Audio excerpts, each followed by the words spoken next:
It's thank you. It's a pleasure to be here. I just came in from New York City, and it's maybe 28 degrees there. And I just wanted to say before I go any further that the cold weather builds character. I don't know you guys have all forgotten that, but you are lesser people for being out here. This is what we tell ourselves in New York.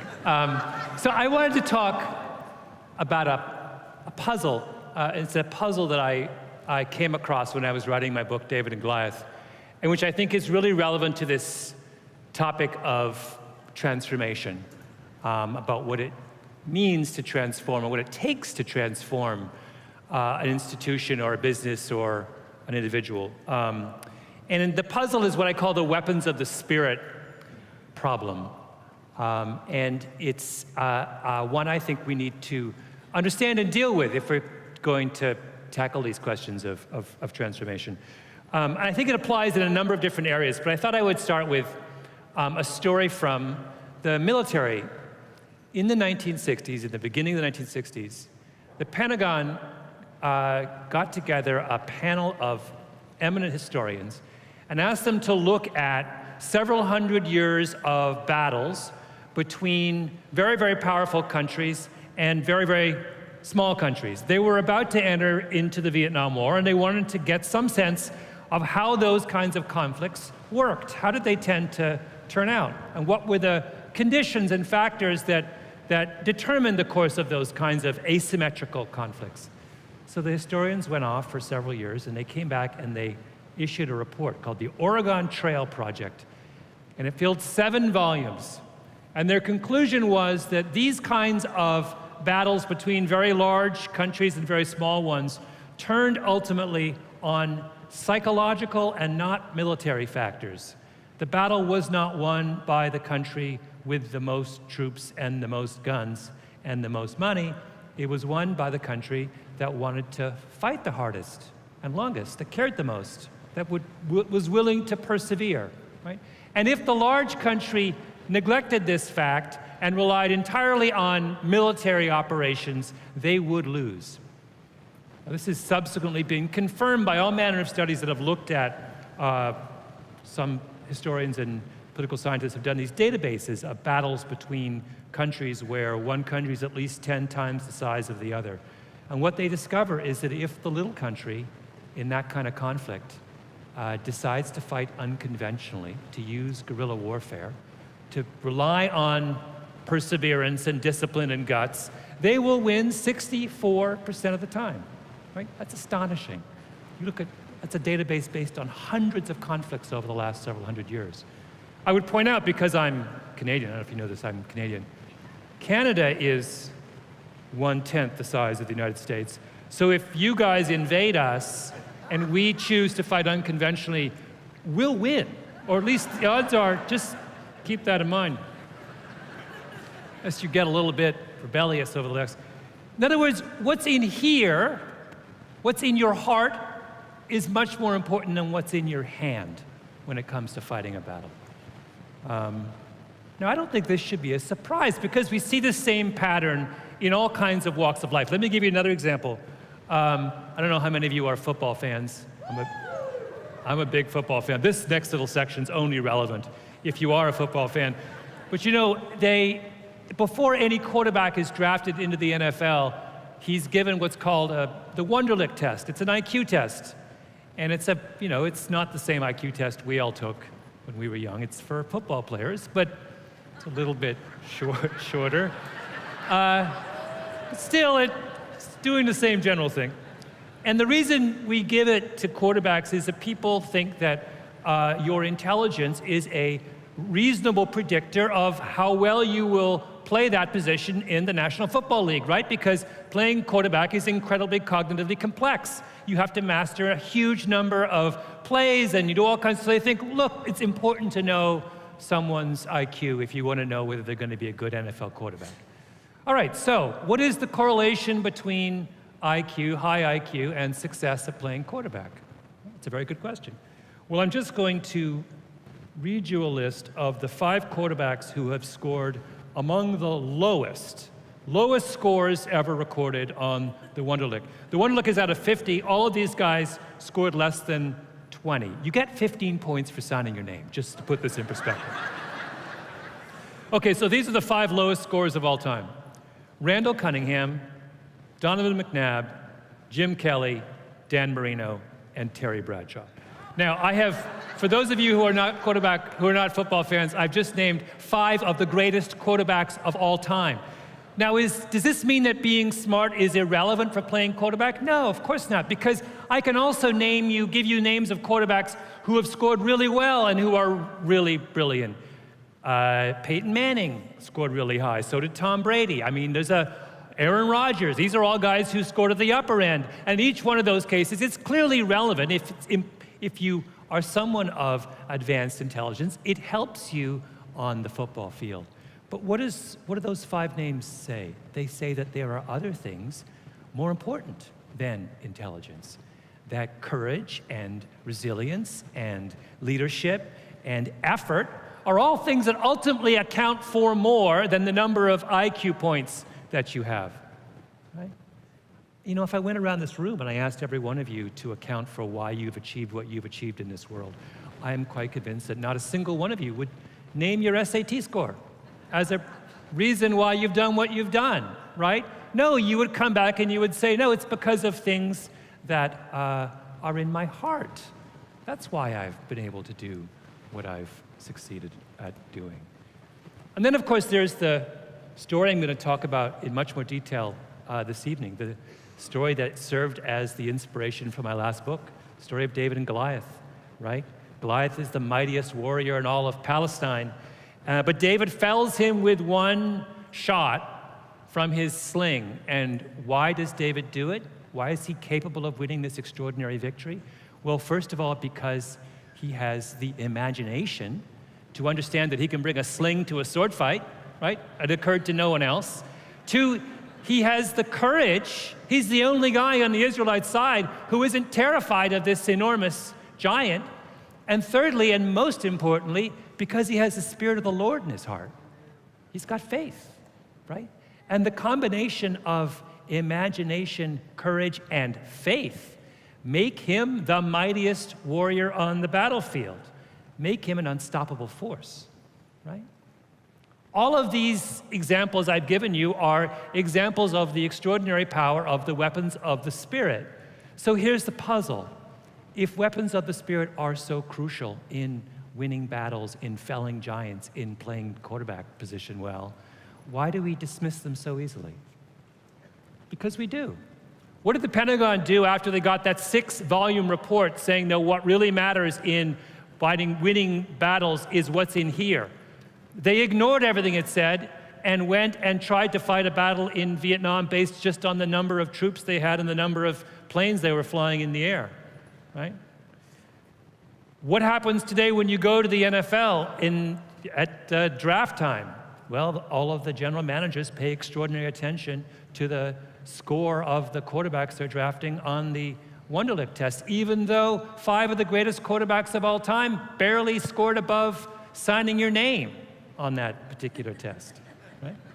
And even though each one of you would say that your SAT score or the college you attended or your IQ score is not really what made a difference in the success you've achieved in the world, if I gathered together a group of 18-year-olds right now, all graduating from high school, and asked them, what do you think is the most important determinant of future success? What would they say? They would say the college I'm going to attend, right? Whether I get into a good college or not. Right? As if all of the examples of all around them mean nothing, account for nothing. And then there's David, you know. David has the imagination to change the rules, the courage that no one else has, and the Spirit of the Lord in his heart, and yet we persist in calling him an underdog. Right? This is what I'm going to talk about later tonight.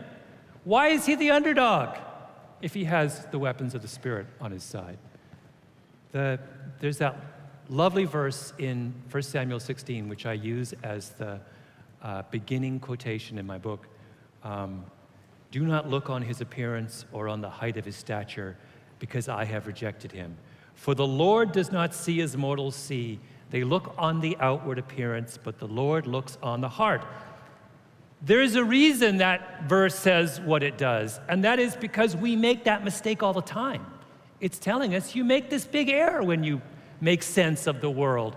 You look on outward appearance, you look on the size of someone's stature, and you forget what's in the heart. Right? That's what really matters. Now, is this a trivial problem? Is this something that, no. I think it's actually an incredibly crucial problem that profoundly changes the way we behave in the world and causes us to make enormous mistakes. And let me give you an example, and this is one that I was floored by when I was doing my book. It's a story I tell at the very end about this village in France called Le Chambon, about what happened in this little village in the Second World War. Some of you will know this story. It's a famous story of the Second World War. But during the Second World War, after the Germans invade France, the French set up this puppet dictatorship called Vichy, right? Which basically is a government which does everything the Nazis tell them to do. And Vichy behaves abominably over the course of the war while they're occupied by the Germans. They pass all kinds of laws against Jews. They ban Jews from professions. They help the Germans round up Jews. They pass all of these incredibly oppressive laws. And one of the things they say is that every morning French school children have to give the full fascist salute to the flag, right, before the school starts. And everyone in France, after Vichy passes this law, starts to do this. Everyone, that is, except the residents of this little town called Le Chambon, which is in the southeast corner of France, up in the mountains, in a place called the Vivarais Plateau. And what's particular about this town, what's peculiar about this town is that it is a town that is made up almost entirely of Huguenots, that dissident Protestant sect that had been in France for several hundred years. And their local pastor was a guy named André Tracmy, and he's this big, lumbering, complicated man. And on the Sunday after France falls to the Germans, he gives this sermon in which he says, we're going to obey the law as we are obliged to do as Christians, but if it conflicts with the lessons of the gospel, we're going to say no. We're going to go our own way. So after that law is passed, which says that the children have to salute the flag with the full fascist salute, Tracmy says, we're not going to do it. That's contrary to our beliefs. And then the Vichy passes a law which says that all teachers have to sign an oath to the state. And Tracmy says, we can't do that. We don't believe in this state. And then Vichy, on the first anniversary of the fall of France, says that every bell in every town square has to ring in celebration of this momentous occasion of France falling to the Nazis. And Tracmy says, we're not ringing the bell. And when people show up and say, why aren't you ringing the bell? One of Tracmy's people turns to them and says, we only ring the bell for God. We don't ring it for Vichy. And finally, word gets out around France about what they're up to, and Jews who are being persecuted realize this is a safe haven. And they start to trickle up the mountain to Le Chambon, and the villagers take them in and take many of them across the border into Switzerland. And by the end of the war, several thousand Jews are saved from the Nazis because of the effort of this village. There's this incredible story which I tell in the book, it's about a time in 1942 when one of the Vichy ministers came on a state visit to Le Chambon. He wanted to set up the equivalent of youth camps, Nazi youth camps throughout France. And there's this guy named Georges Lamarand, and he was came with a big entourage. He was wearing some fantastic blue uniform, and he has a whole itinerary for his day. He's going to have a banquet, and then he's going to have a march through the town, then he's going to have a big ceremony with all the townsfolk. And it's a disaster. During the banquet, they serve him terrible food, and then one of Tracmy's daughters accidentally spills soup down the front of his uniform. And then on the big march through the town, no one shows up. And then he gets to the reception, and a bunch of kids give him a letter. And the letter is all about something that had just happened in Paris, which is that the French police had assisted the Nazis in rounding up 12,000 Jews. And they held them in a place called the Veldiv. And from there, they were deported to Auschwitz. It's one of the most shameful episodes in France during the war. And the kids, these are kids, they give them this letter. And I'm going to read the letter to you. They hand it to this minister of Vichy France. And it says, "Mr. Minister, we have learned of the frightening scenes which took place 3 weeks ago in Paris, where the French police, on orders of the occupying power, arrested in their homes all the Jewish families in Paris. The fathers were torn from their families and sent to Germany, the children torn from their mothers. We are afraid that the same measures of deportation of the Jews will soon be applied in the southern zone," which is where Le Chambon was. And this is my favorite part of the letter. "We feel obliged to tell you that there are among us a certain number of Jews, but we make no distinction between Jews and non-Jews. It is contrary to the gospel teaching. If our comrades, whose only fault is to be born in another religion, receive the order to let themselves be deported or even examined, they would disobey the order received, and we would try to hide them as best we could."